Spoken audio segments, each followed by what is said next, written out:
Hi ladies, I'm Pidge. And I'm Moen. Welcome to the Night Shift Court podcast. We are two shift-working fantasy book lovers and love nothing more than leaving reality behind for a bookish adventure. Join us as we go under the mountain to discuss our favourite fantasy fiction tales and the authors behind them. Come with us to explore the stories, one shift at a time.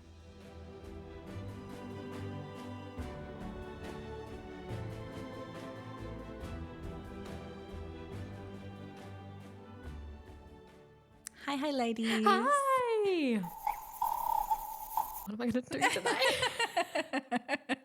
I feel like I want to do it for you, but I don't know what to do. Welcome back. Oh, perfect. Running out of variations. I'm going to have to start rehearsing them in the mirror. That's a great idea, like Farah practicing that smile. Yes. Now everyone will know it's fake. I'll practice it in my Ouroboros. Oh, amazing. Yes. Episode 31. We celebrated hardcore for episode 30. We did. We're very much getting into where it could be considered dark from now on, I guess. I reckon this book is probably one of the darkest. Yeah. And there's more people involved now. Like we're very much in the point of the story where we're looking at different characters living their lives, and now they all kind of are going to start to come together. Yeah. So it's an exciting time. Yeah, I agree. So we're going to kick off with chapter 26. So not forgetting where we left off was a bit of a mic drop moment where Eris has entered the Court of Nightmares, and you can only imagine the look on Moore's face. Yeah. If anyone is shocked, it's Moore. Yep. So let's get into it. Moore's obviously looking hugely hurt and betrayed by the fact that Eris is in this room. I don't know that we can really comprehend how Reese thought she was going to react. And this is where we start focusing on betrayal in the inner circle, because this is quite a big move. I understand what Reese is doing and how he thinks that this is imperative to their success. But him and Moore they go way back. They're family. He obviously knows a bit more about Eris, and whether Moore knows more and wants to not think about it, or she's completely in the dark about Eris and his actions in the past, I think that regardless, that this was a bit of a dick move.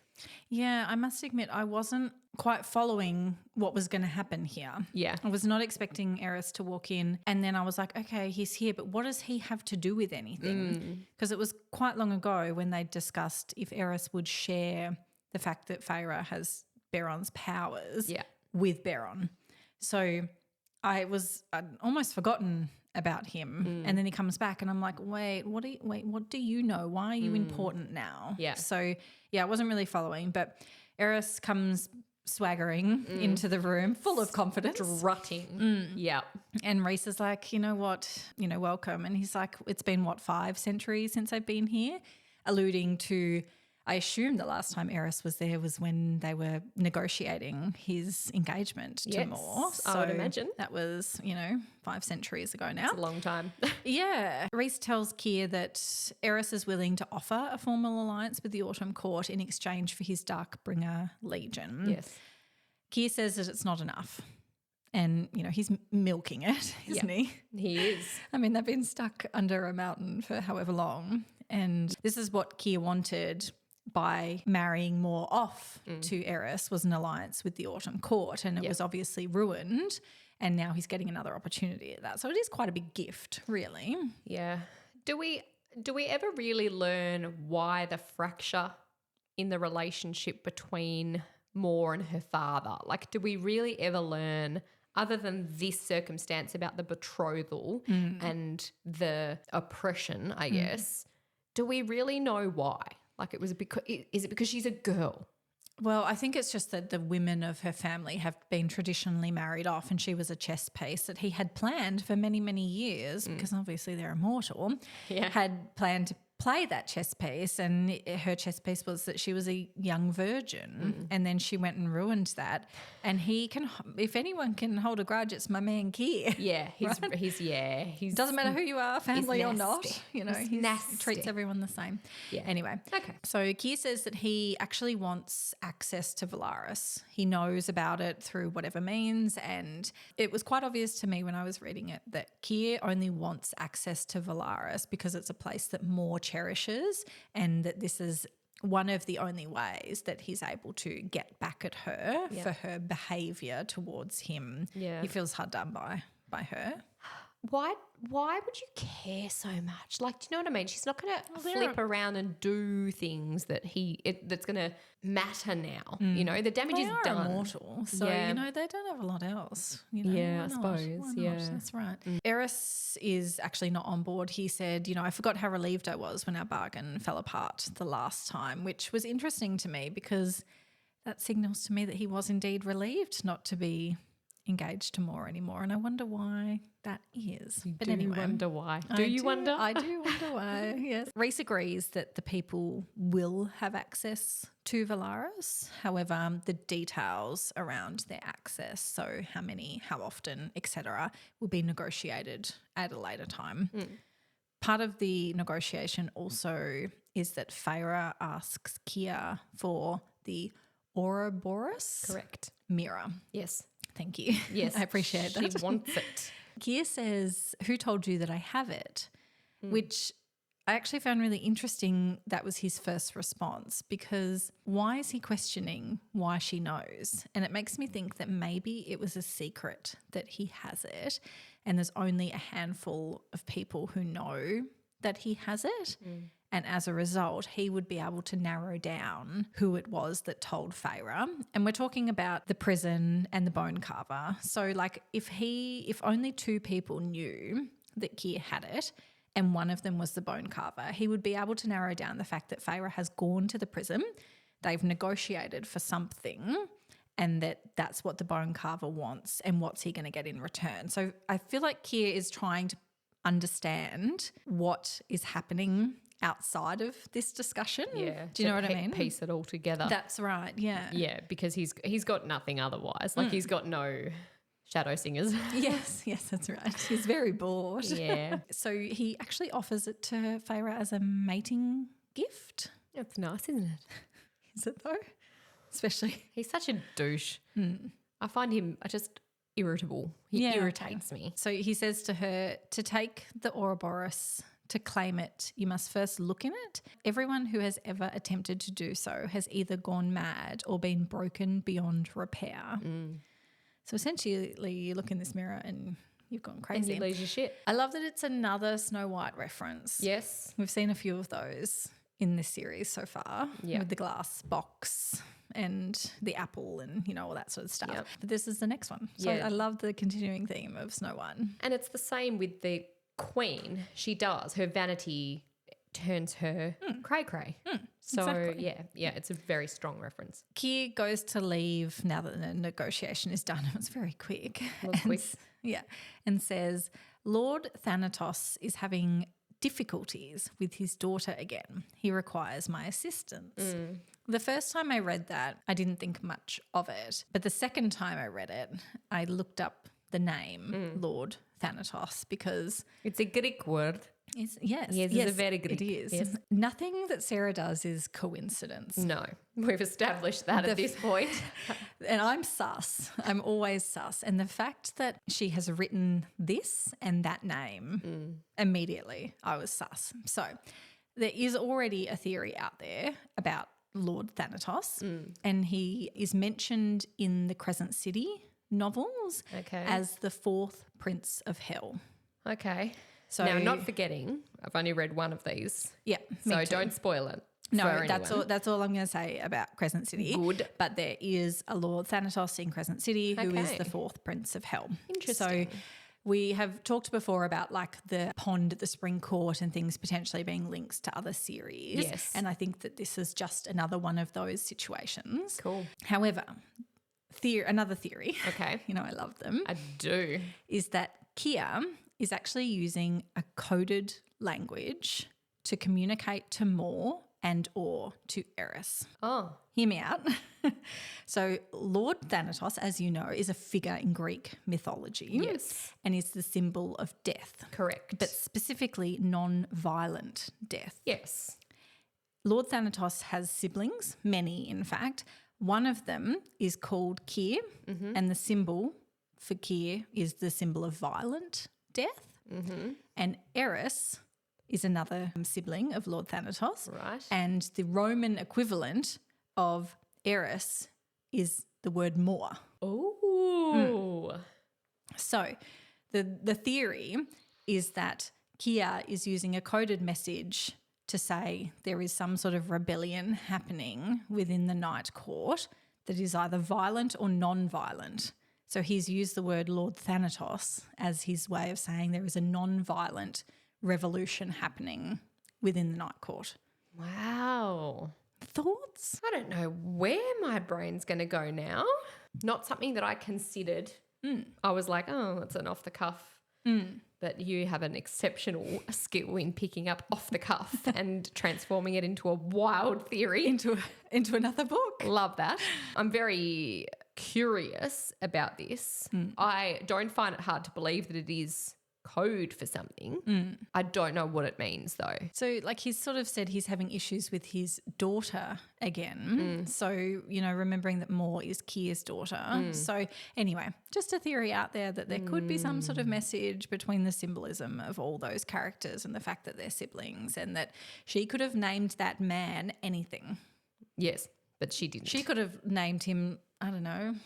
Lord Poo Poo Head. Exactly. Yes. You know, but she chose Thanatos, which has the siblings of the same names and, you know.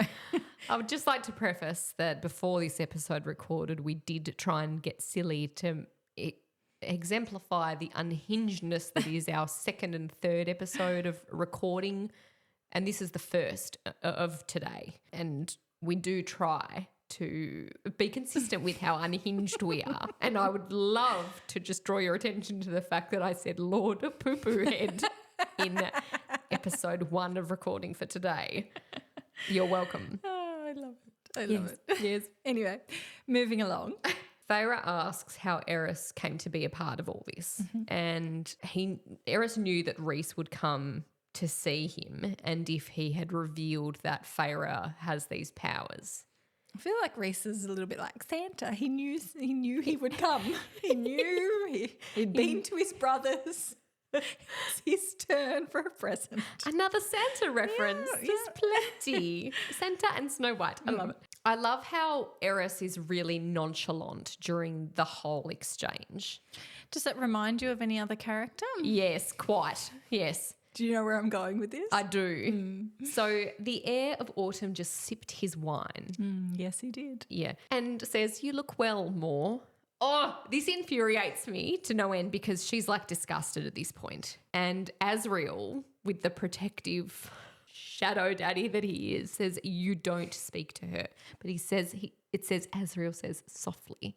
So like, I do love the threatening ridiculousness that is Azriel's demeanour because he doesn't have to sound like harsh or violent to be threatening. So basically in this exchange we're seeing how Eris's involvement and what it means for the powers that Feyre has being revealed to Bayron and how that will have a flow-on effect for this alliance that is being orchestrated cleverly by Rhys. Rhys has intricately weaved himself into a position whereby he has manipulated Eris's brothers' memories. So he has made them forget about Feyre's powers so that they're not revealed to Bayron, and specifically neglected to do the same to Eris because he needs Eris to maintain this memory to use as leverage to off Bayron and have Eris take the place of the High Lord of Autumn, not forgetting that the power doesn't automatically just pass to Eris. So this is a risk, but it's a calculated one. So they've done this so that Eris has agreed to work to protect Feyre. Well, he knows that Highburn, like that they'll all fall. Yeah. As a result. And Mor actually asks Eris, she says, "So what's the asking price, Eris? Another little bride for you to torture?" Something flickers in Eris's eyes and he says, I don't know who fed you those lies to begin with, Morrigan. Likely the bastards you surround yourself with. And she says, well, you never gave me any evidence to the contrary, certainly not when you left me in those woods. And he responds to her, there were forces at work that you have never considered, and I'm not going to waste my breath explaining them to you. Believe what you want about me. And this is more evidence. I had spoken a few episodes ago about how Eris is the Autumn Court equivalent of Rhys. Yes. And that he is pretending to be this nonchalant, you know, everything's cool. I'm so good and confident and, you know, my penis is so big. And yeah, I think it is. It is. I think It likely I is. think he can back it up. Show us, Eris. Show us. Show us. So I think that Eris is a goodie pretending to be a baddie. Yeah. He very, very nonchalantly offers, he says to Rhys, you know, the offer still stands, Rhys, to just kill my father and be done with it. I can pledge troops right now. You know, like he just doesn't give a shit about Beron. And so I don't think he's loyal to him in any way. He also says to Feyre about that day on the ice, he says, I was given an order and sent to do it with two of my pause brothers. Yes. Which, again, nothing's a coincidence. No. I have a theory. Yes. I think that you and I are going to have the same theory here. Okay. Mind to mind, do you also think that Eris is not of Bayron's descent? Correct. Yeah. The same descent of Lucian? Yep. Yes. Do you know the reason? I have evidence though. Okay, bring it. So what Eris is actually asking of the Night Court is literally a piece of piss. Yeah.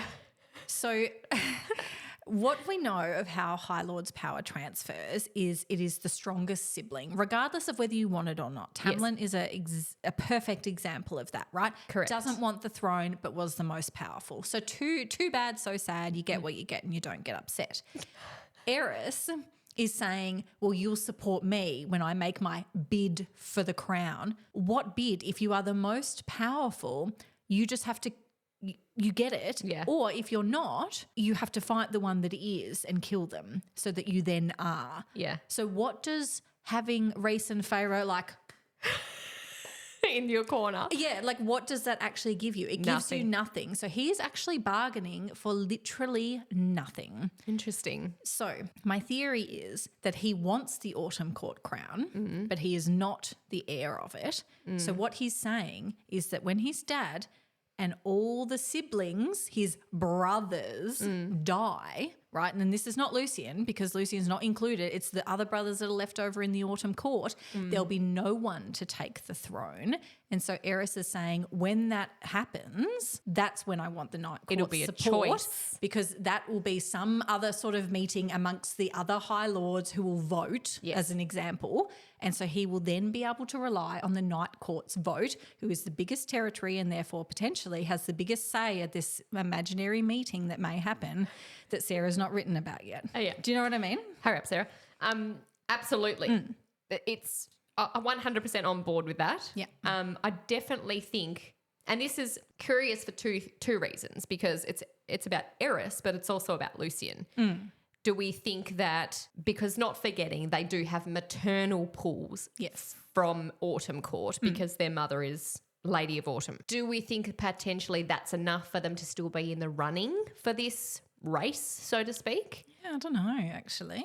Do we think Eris has enough love for Lucian that he wouldn't kill him in order to take it? I do. So do I. Because in this exact scene, actually a little bit later when Feyre asks about it, he says, you know nothing about what happened that day, nothing. And he reveals that he was the reason that Lucian was able to escape that day. So what happened is they started torturing Jesminda, and Bayron gave the order for Eris to do the same, and he refused. And it was the first and only time he's refused his father anything. Lucian then escaped after she died. He ensured that his brothers weren't able to go after Lucian and gave Tamlin a little messenger pigeon or whatever. Latin long. Yeah, to say, get the fuck out of this court and take Lucian with you. Go fetch him and take him with you. So here's the reason that Lucian was able to escape. Yeah. Lucian doesn't know that though, so Lucian's hating on him, but I think that Eris does. And Lucian doesn't want the crown, remember? Yeah. So what you could potentially end up with is Eris, who's an ally of the Night Court, being High Lord of the Autumn Court, and Lucian, who is free to move about as he lives in his transient life, which is what he enjoys. Yes. Oh. Right. Well, we've gone a bit sideways, but Same. in a perfectly roundabout way, because we're talking about what we're talking about, but not in the order of what we've written about. That's always the case. I do just want to talk about what Eris says to Moore before he leaves. Yes, that's very important. So he says to her, I'm surprised you still can't control yourself around him. You had every emotion written right there on your pretty face. Oh, no. Sorry. Similar, you know. He continues, I wouldn't have touched you, but when you fucked that other bastard, I knew why you did it, so I gave you your freedom, ending the betrothal in no uncertain terms. Now, I need to ask you, when he says, I'm surprised you still can't control yourself around him, who do you think he's talking about? Azriel. He's talking about Keir. Oh, good point. Yeah. I assumed it was Azriel at first too, and I was like, okay, there must be some history between Azriel and Moore, which we already know there isn't in terms of they didn't sleep together, but he's just seemingly longingly in love with her. Yes. Eris is referring to Keir. Yeah, He's saying, that makes I'm sense. surprised you still can't control yourself around him. Yeah. There, you had every emotion written there on your pretty face when they were talking about Valaris and how... Yes, that's exactly who she's But I perfect. did the same thing as you. Yeah. I thought Azriel. Yeah. But then on my reread, I was like, fuck, he's talking about Keir. Yeah. And what do you suppose in relation to... Now, this is hard because it's spoiler alert. It's about her down the line. Do you think Keir knows more about who Moore prefers, and that's why he has protected her to a certain extent? Because, you know, the exchange whereby, you know, she's, you know, disgusted by Eris generally because she knows not about all of this stuff that we're surmising, and how Azriel comforts her by putting a hand on her and she pulls away. He definitely doesn't know. I think that hand pulling away is her just being bitter about the fact that Eris has just walked in and she has no fucking idea what's going on, even though she's supposed to be in the inner circle and the third in line for the Night Court. I actually think it's just, I don't think it's in disgust of him. I think it's just in, like, if Reese had done the same thing, I think she would have pulled her hand away as well, because she's just pissed off at them, which is warranted. Yeah. But Azriel does remind Eris of what happened after he left her in the woods. And Eris says, there are a few things that I regret, but that is one of them. But now, perhaps that we are allies, I shall tell you why, what it cost me. And again, if you will recall, Reese has said very similar things about his decisions costing him. I'm sorry. Are you on board yet with Eris being... Yeah, they're very... Eris is Reese and Reese is Eris. Yeah. They're just brothers from another mother. Yeah. Yeah. I agree. Totally. They're way more similar than Reese is to Cassian and Azriel. Yeah. It's interesting. Yeah, very smart, both of them. Very cunning. I just think we're at the under the mountain version of Eris. Yeah. Like, that's right. yeah. He's the villain. Yeah, that's right. We're not at the court of mist and fury for Eris. Now we have a very bitter exchange between Reese and Moore. Moore is fucking furious. She sees not the benefit in said alliance between Eris, and it's not even that for her. She is just so hurt by Reese for opening up Valaris to Keir and whoever Keir decides to bring. Now, Reese assures her that he's taken all these precautions, and to a certain extent he has. He has made Valaris impossible for Keir and whoever he brings to be hospitable. He has told every provider of any service not to serve them, and he has told every person who could offer lodgings not to do so. So can you imagine going to Melbourne and not being able to get served food or drink or have a bed anywhere? You just wouldn't go back, would you? Just fuck off. So that's pretty clever because sure, you can come in, but it's going to be the shittest time that you've ever had in your life. You're not going to be able to sleep anywhere. Sure. What are you going to do? Like come and sit next to more at the dinner table and just be like, You can go for a walk around. yeah, boring as batshit. So I get it. Yeah. Reese has done the most whilst still getting what he wants. I can understand how Moore is like, fuck you, Reese. This is the only thing in my life that is pure Safe. and safe. I get it. I get why both of them have done what they've done, and I get why she's feeling the way she is. It will unfold in the future. The important thing is they've secured this legion to actually win the war. Otherwise, there's going to be no Valaris. Yeah. Now, this exchange gets a bit personal. So we bring up Amarantha. If Amarantha were alive, if she were alive and I offered to work with her, even if it was to save us all, how would you feel? And Reese's reply is quite heartbreaking. He says, if Amarantha offered us a slim shot at survival, then I would not give a shit that she made me fuck her for all those years. And I get it. Because nothing is worth it if they all die and Highburn takes everything. So I can understand it. But I can also understand why Moore's feeling a certain way about it. Cassian tries to move the conversation along in the worst way possible. He asks Feyre, like, how'd you go with the mirror, babe? Like forgetting that Amren is in the room and Zero that Amren tact. doesn't know. And I was like, well done, Cassian. Well done, dickhead. Yeah. So Amren's like, why do you want that mirror? Yeah. Cassian's like, I'm withering. But finally, Lucian's like, bye. He's like, He's not having excuses himself from the room every time Amren looks like she's even slightly mad. He's like, I forgot I've got something on. Yeah. Bye. Even though I have nothing. My childhood nightmares are returning. I have no friends, no commitment, no job, no responsibilities, but I do have to go. Look at the time. I'm very busy. I'm very late. I need to go brush my hair. His long, luscious red hair. Exactly. Yeah. So Reese asks Amren to tell them how she escaped the prison and how, most importantly, she remained free. And she's like, absolutely not. I'm not telling you that. And he's like, well, it wasn't a question. It was an order, in fact. A bit of quiet falls over the room. So you've got Cassian there who like subtly nods his head at Nesta and she like walks to him and stands behind him and like peeks over his shoulder. Reese puts himself in front of Feyre and he's like, tell me. And Amren immediately says, call off your dog. And Feyre doesn't realise that Asriel has moved from wherever the fuck he went to behind Amren and he has Truth Teller in his hand. And I'm like, what's he going to do? Stab her? Jesus, Yes. so much for family. You and me, fucking Amren, babe. Leave them behind. But she's a monster. I don't care. Oh, you just love her She's so a monster much. for you. Yeah, but not if she's not going to fall in line. But Asriel's going to stab her. yeah, I get this. I'm for this, and nothing Asriel does is wrong, okay?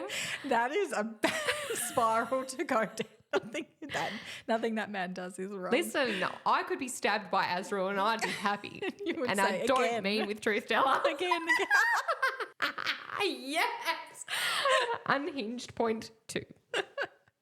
Oh, fuck. I might have a biscuit. So Reese asks her why she won't tell them, and she says, because the stone beneath this house has ears, the wind has ears, all of them listening, and it reports back. They will remember, Rhys-Anne, that they have not caught me, and I will not let them put me in that black pit again. And I wondered if maybe the black pit was in relation to the library. It's got a black pit at the bottom. So she says, I had to give something up, give me up. To walk out, I had to become something else entirely, something the prison would not recognise. So I bound myself to this body. So she says that she lied, that someone else bound her to cover what she had done. But what's truth and what's a lie? The other lie was so easy for her to tell. To escape the prison, I had to make myself mortal. Immortal as you are, but mortal compared to what I was. And what I was, it did not feel the way that you do, the way I do now. Some things, loyalty, wrath, and curiosity, but not the full spectrum. I was perfect, according to some. I did not regret, mourn, and pain. I did not experience it. And yet I ended up here because I was not quite like the others. Even as what I was different, too curious, too questioning. The day the rip appeared in the sky, it was curiosity that drove me. My brothers and sisters fled. Upon the order of our ruler, we had just laid waste to twin cities, smote them wholly into rubble on the plain, and yet they fled from that rip in the world. I had seen what happened to those of my kind who strayed, who learned to place their needs first, who developed feeling. But I went through, and here I am. I yielded my grace, my perfect immortality.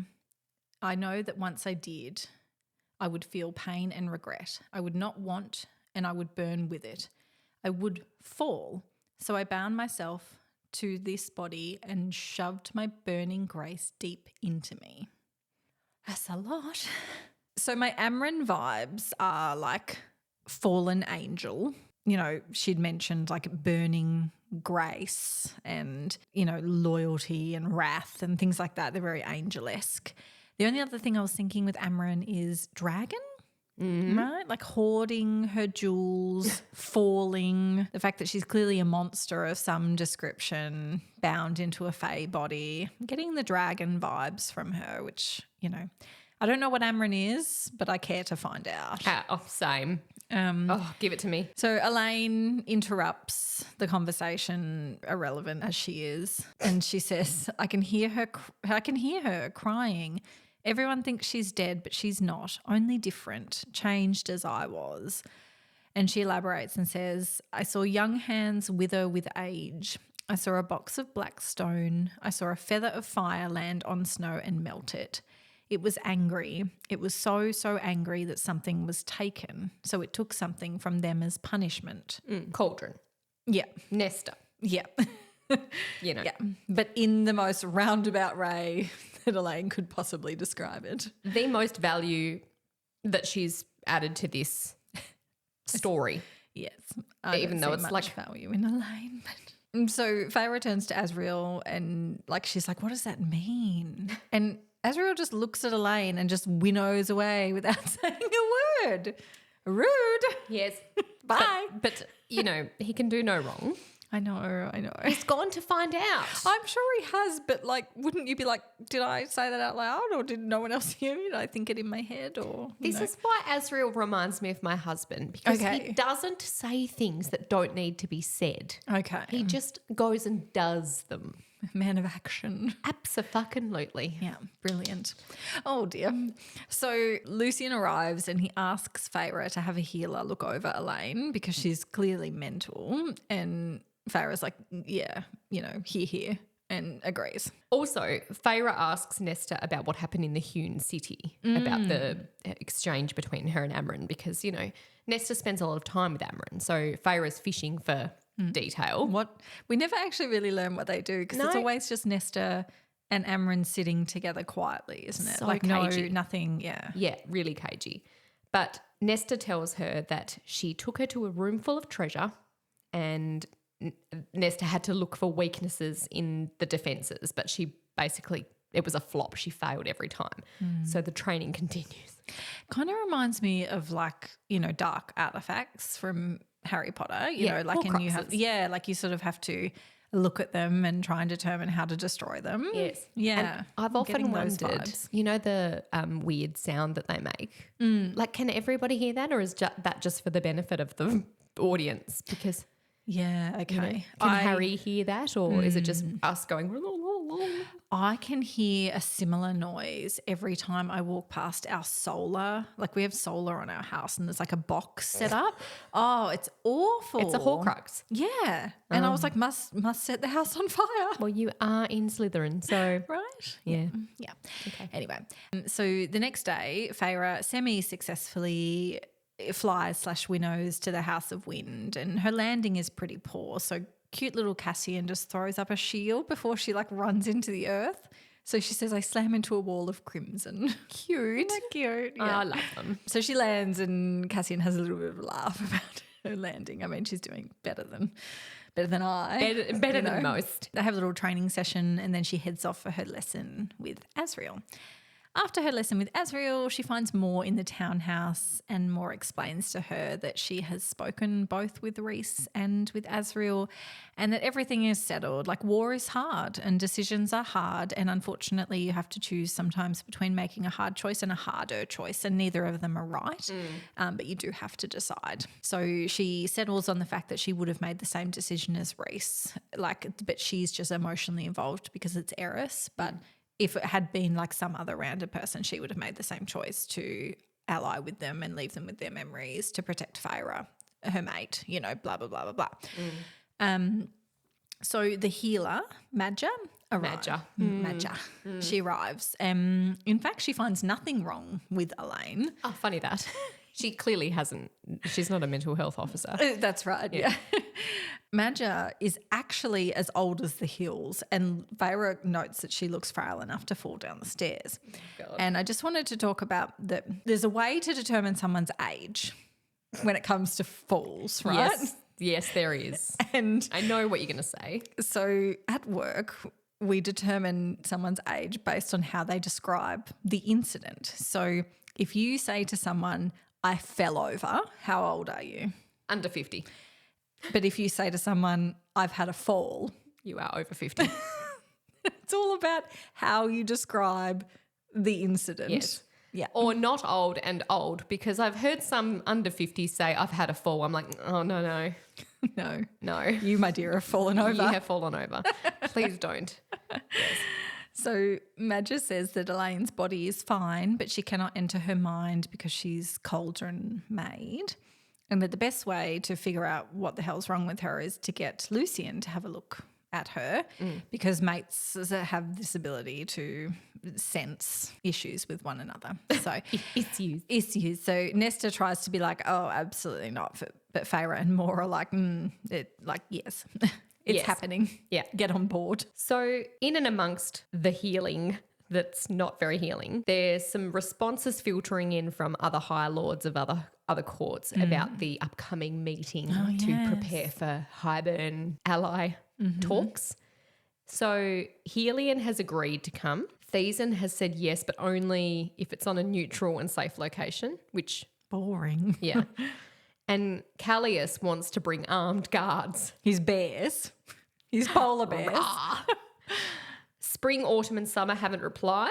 So Lucian has tried to do what the healers suggested, and Elaine tells them twin ravens are coming, one white and one black. I love that Lucian's trying to make a connection with her and sense if anything's wrong, and she just completely ignores it, and she's like, twin ravens are coming.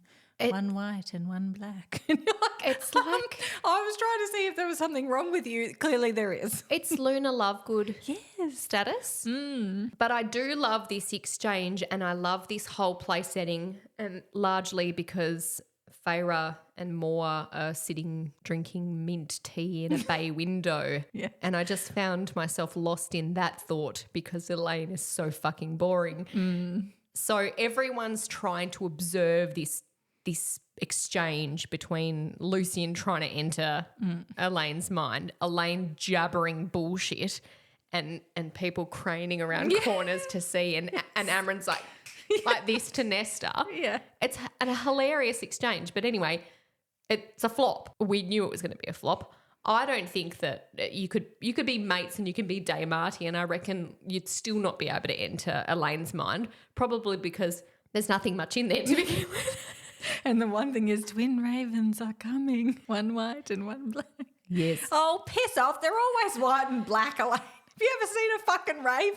They're either black or albino. If you told me... There's no pink ravens. Yes, if you told me there was a gold raven, it might be significant, Elaine. Go back to fucking germinating seeds, you boring twat. God.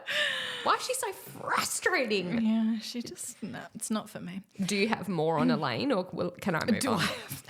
There's fucking nothing else. Yeah, okay, copy.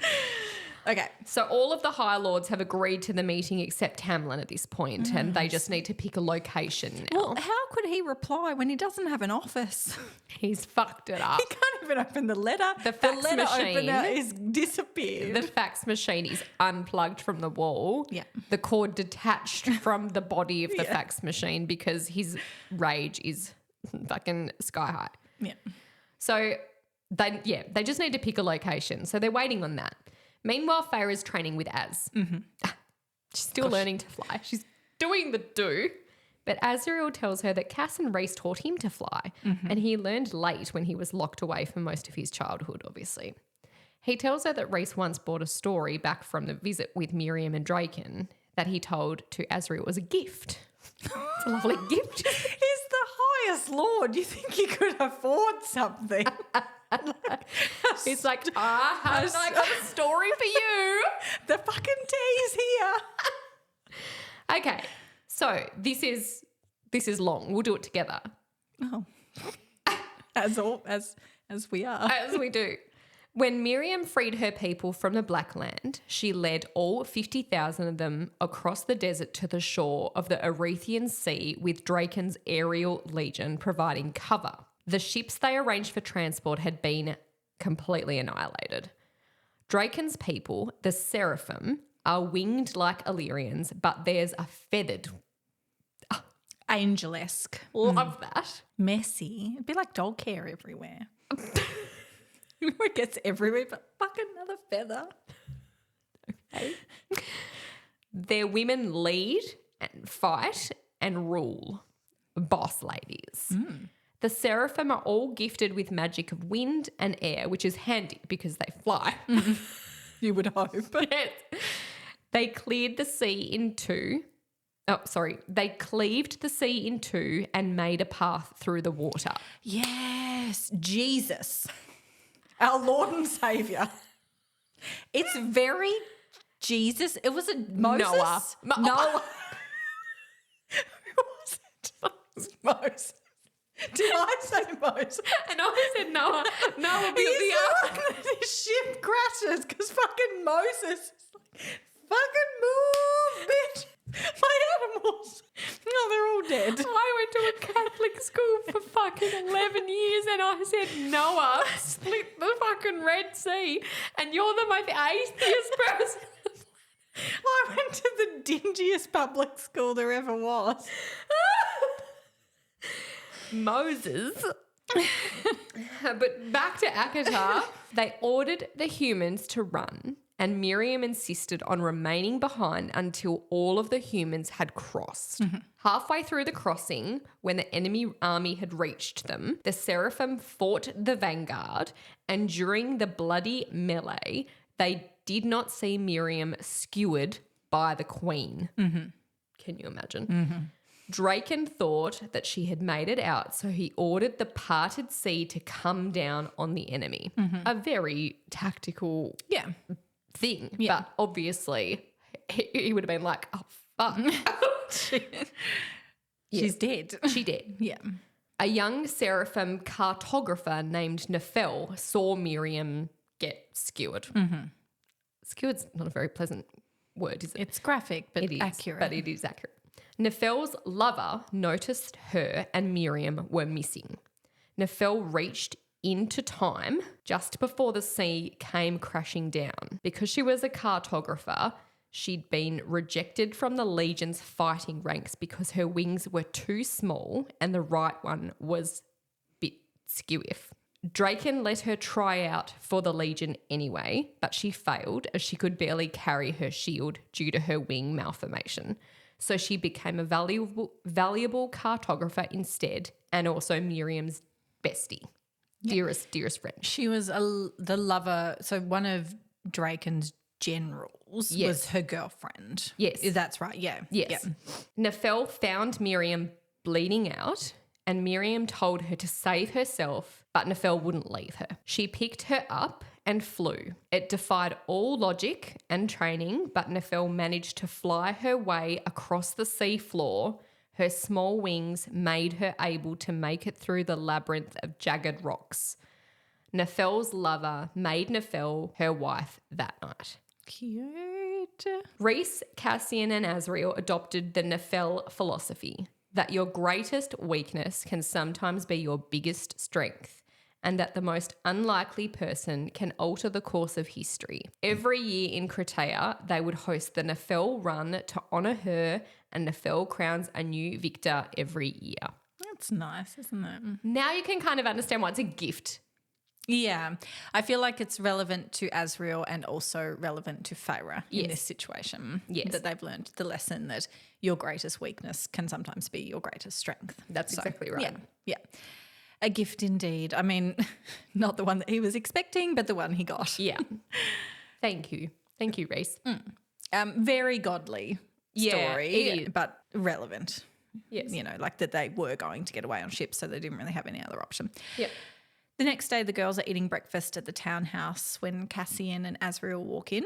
Elaine looks up at Cassian and says, "He snapped your wings, broke your bones." And Cassian on the inside's like, "Oh, fuck." But he smirks and is like, and he just like makes a joke that it would take far more than that to kill him. And Elaine just deadpan, "No, it would not." Yeah. This worries me because is she reading the future or is she simply talking about the past? I hazard that this is foreshadowing Cassian's death. Yeah. I wondered if it might have something to do with that he has felt a significant change after being at Highburn, like in terms of how he feels about Feyre, because remembering he didn't know that she was High Lady. And about how he feels like he failed Nesta. I feel like it metaphorically killed him. Yeah. Do you know what I mean? Like, sure. From what I know from the next books, I feel like it's metaphorical at this point. But Okay. Anyway, Azriel takes Elaine out to the garden because it's the only place where she likes to be. She's withering and dying otherwise.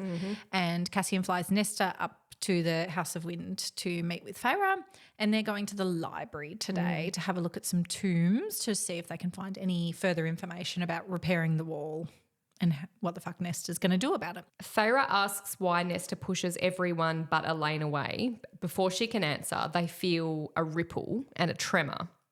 She grabs Nesta to winnow when two High Fae appear in grey jackets and they're wearing Highburn's insignia. They blow Faebane dust on Feyre, rendering her magic unusable. And Feyre notices one of the Fae is dark-haired and the other one has light hair, and that they are the king's ravens is what they've told the girls. Yeah. His far-flying eyes and talons. They say they've come to take Nesta back because she took something from the cauldron and the king wants it back, which is why he cannot shatter the wall. So they elaborate and say, "So easy to get into their minds once our master let us through the wards," referring to the priestesses in the library, "to make them think we were scholars. We'd planned to come for you, but it seems you found us first. We've come to take you back. You're an unexpected prize too, but your sister, you took something from that cauldron girl and the king wants it back." Feyre realises that the reason for the cauldron's power being so depleted is not necessarily because it had to change Elaine and the many queens and whoever else the king wanted to change. Elaine went into the cauldron first and she subsequently has been changed, perhaps gifted with something, but then Nesta went in and took something, and therefore the cauldron is pissed. That's it for this episode of the Night Shift Court podcast. Join us again next week where we will continue the adventure of ACOTAR's Book 3, A Court of Wings and Ruin. Whichever platform you're listening on, we would so appreciate a 5-star review. You can follow us at The Night Shift Court on Instagram, Facebook and TikTok. I hope the night is kind.